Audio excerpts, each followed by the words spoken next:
Hi mga kasela! Kumusta kayo? Good morning, good morning!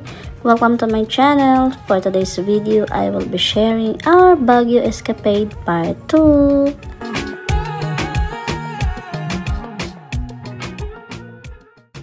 Next up is the Christmas Village. Ang haba ng pila, besh. Ang dami talagang tao. Since holiday nga naman kasi, may mga live band, iba-ibang banda, iba-ibang grupo. Yung pa-bubbles niya nakakatuwa. Mag-i-enjoy ka dito lalo na if may kasama kang bata.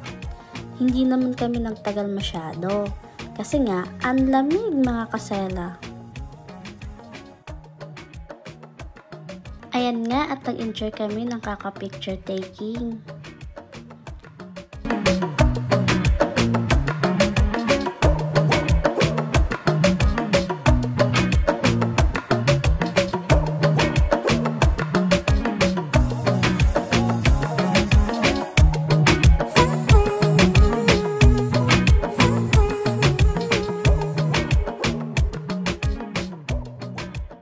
Makulay talaga ang Christmas. Pero guys, di na tayo magtagal dito at punta pa tayo sa next destination namin. Tara!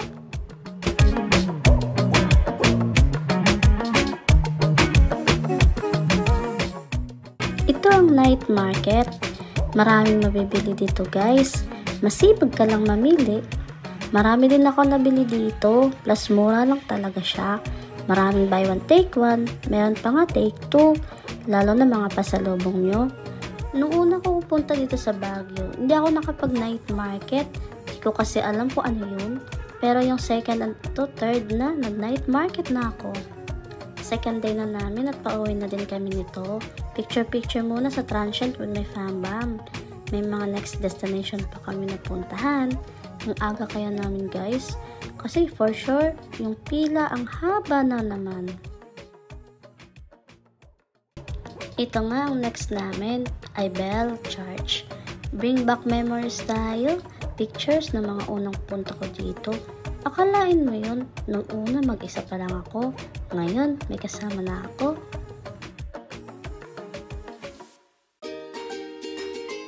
Ito yung picture ko na hindi ko sukat akalain na yung campus din namin ng college ay magko-comment sa picture ko. Haha, marami ng tao kahit maaga pa.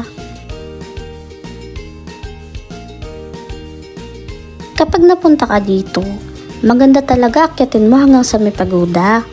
Kasi makikita mo ang view ng Baguio. Saka makakapag-pray ka din. Habang naglalakad nga kami, enjoy na enjoy kami sa tanawin. Yung ibang kasama namin hindi na sumama. Pagoda na sila besh. Kaya kami na lang mga bata at feeling young. Char.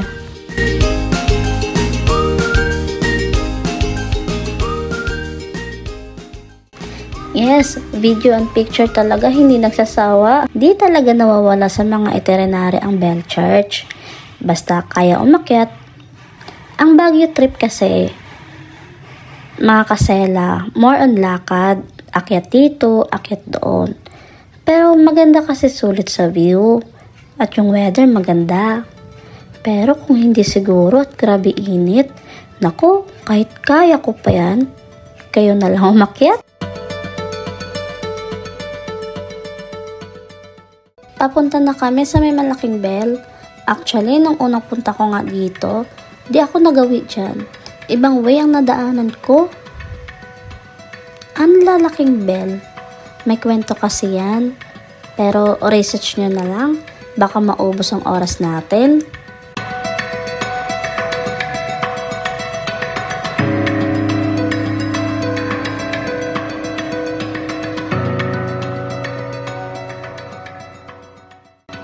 Ito na yung pagoda. Nakakahingal, pero worth it yan. Ang saya sa pakiramdam nakarating ako ulit dyan. For how many years din? Nagkatotoo ang wish namin nun na makakabalik sa lugar na ito. Pababa na kami niyan at papunta na sa next destination. Pero bago yon, sumaglit muna kami sa Valley of Colors. Yan yung mga bahay na makukulay.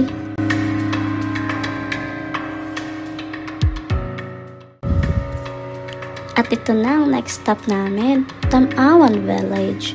First time ko dito, naming lahat. So, syempre excited kung ano bang meron. Besh, trekking ulit pala.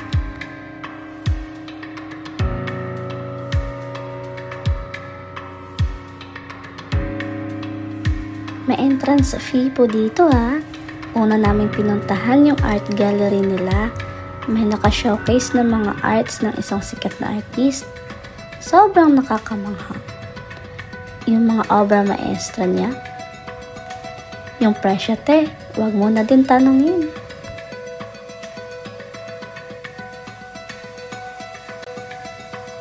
Ang gaganda talaga. Yung mga gawa nila more on history din ng Tamawan Village. Mga taong nakatira dito noon, mga kultura at sining nila. Ito din ang ganda. Marami din tourist na kasabayan namin pumunta.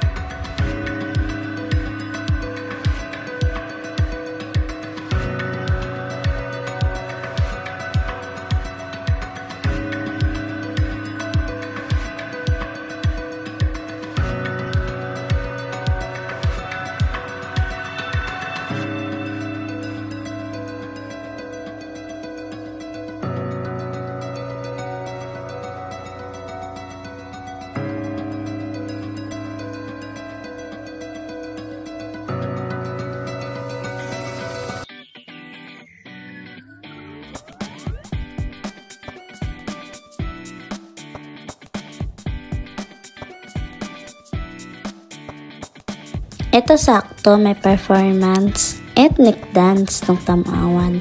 Nanood muna kami bago tumuloy umakyat.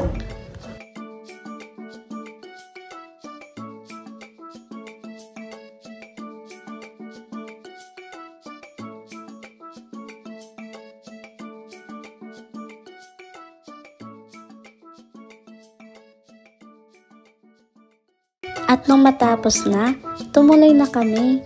Nakita namin yung mga nahuli nila, naka-preserve. Trekking ito. Nung makita ko nga ang mapa, ang lapad pala ng village. Kaya naghanap lang kami ng maigsing way. Lalang malamig dito kasi ang lalago na ng mga puno. Kaya hindi din nakakapagod maglakad. Trip with nature. Konting minuto na makakita ng kanilang village.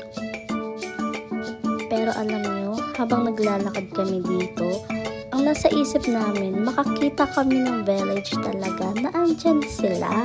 Hindi pala. Namali kami ng isip, namali din kami ng intindi.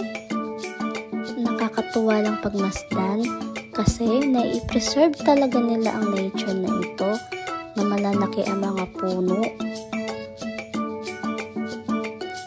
After namin makompleto ang pinili namin na way, bumaba na din kami. Kasi besh, nakakahingal na at nakakauhaw.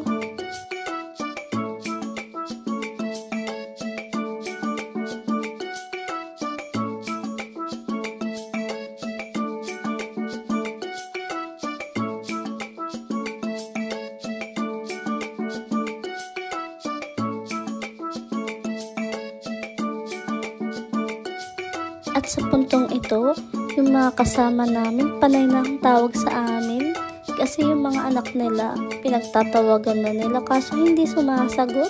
Baka kako na iwala na dito sa village. Kaya kung kasama niyo yung anak niyo umakyat, bantayan niyo talaga kasi napakalapad po ng village.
stop namin, Igorot Stone. Akyatin ulit. Akyat pa more. Yung place na first time ulit namin puntahan.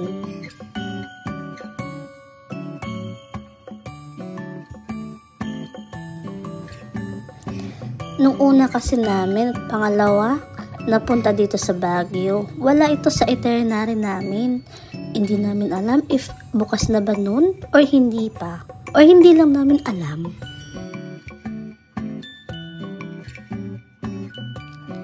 Yung pila na yan, hindi sa Igorot Stone yan mga kasela. Pila ng taxi yan.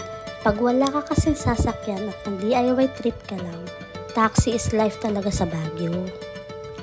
Ito na nga, pagkatapos namin magbayad ng entrance fee, nakapasok na din kami. At as usual, marami na naman tao.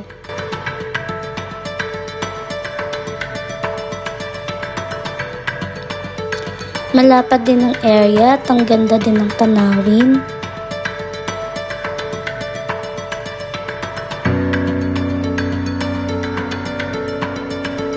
Very Instagrammable talaga siya. Pero hindi na din namin pinili na umakyat pa sa taas. Naghahabol na din kasi kami ng oras.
At dahil okay na kami, pinili na namin bumaba. Pupunta na kami sa last stop namin, ang Strawberry Farm.